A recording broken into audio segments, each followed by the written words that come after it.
Well, coming up after the break, we'll take a look at the chance for some light snow across the tri-states, and a major winter storm just a couple hundred miles south of the tri-states could affect travel across the entire country the next couple of days. Details are coming up. I know he's close to Austria and the Czech Republic. How about that? And he'll be making his ways around the globe and ending up here in the good old U.S. of A. tonight. So we'll be tracking him, so make sure to tune in tonight if you're having trouble with the kids getting to sleep. Let's take a look at our current weather conditions outside.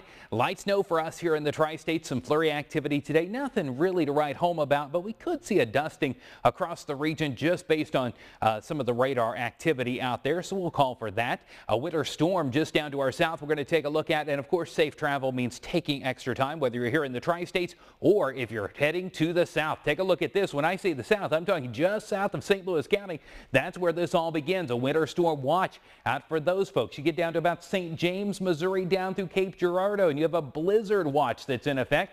A winter storm warning across the southern tier of counties in the state of Missouri, including the Branson area, northern Arkansas, back into Oklahoma, even the Texas Panhandle. And then you've got a winter weather advisory, starts at Lake Ozark and works its way all the way down the 44 corridor towards Joplin and Springfield, Missouri. There, if you're traveling in the state of Illinois from Metropolis all the way over to Indiana, actually the Three Corners region there, you're seeing that blizzard watch as well. So this could impact travel if you're planning any airport travel over the next couple of days as this system heads to the northeast, just giving us some flurries, thankfully. Let's go ahead and take a look and see how things are shaping up with satellite and radar imagery. A lot of cloud cover out there, and it get a little flurry activity. You can barely see it popping up here on radar. Those are actually just some light snow showers across a little bit of the tri-states. Some more trying to move in here back north of St. Joe around Maryville and trying to make their way across the northern half of the Show Me State along the 36 and 136 corridor there.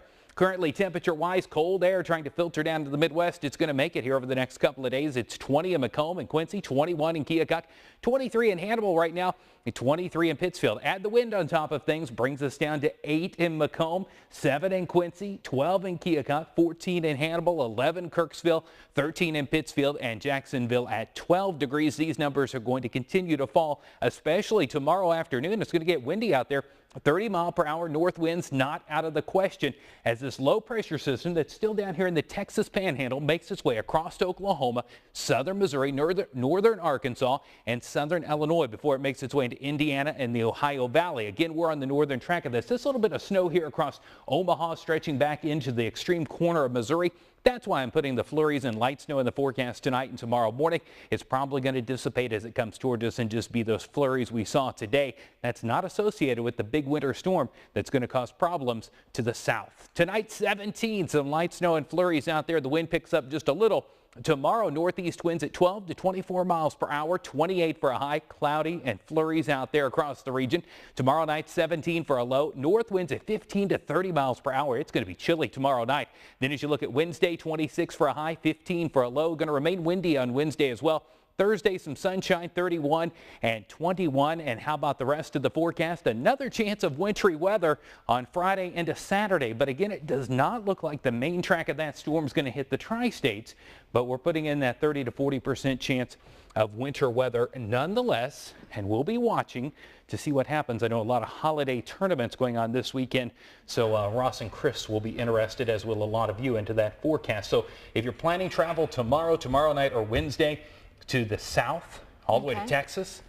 Yeah, check ahead. Yes, well, St. Louis missed the last batch of that blistery weather that Quincy had over on, was it Thursday? That's right. Now they're going to be skirted again. Yeah. So, all right, well, let's take a look at what you've sent in to share at KHQA.com. We want you to share your Christmas pictures. Isn't this adorable? Emma's first Christmas. There's our first one up. We've got a color version of it, too. And then Audra is getting warm there with her earmuffs. Brooke has a pair just like that. I saw them in the winter storm a couple of years ago. And here's a couple of brothers that looks like baking cookies for Santa. Isn't that great there? And then let's see, that's Quinn crying on Santa's lap. It's our next one up. Ashanti and Santa. That's a good one. Yeah. This is my favorite. You've got the two little twin, or well, they're triplets, but the first two are like, okay, this is Santa. And the other one's like, get me out. I love it. All their names are on their shirts. Yeah. Exactly. Isn't that great? Yeah. And we got a couple more there. There's Lily, Grandma's Princess, and then also Santa at the Sneeden's house. Want to see your picture on? Share at KHQA.com, and we'll get them on there. There's Cannon. Yeah. Boy, he's a handsome little dude, isn't he? Not too bad.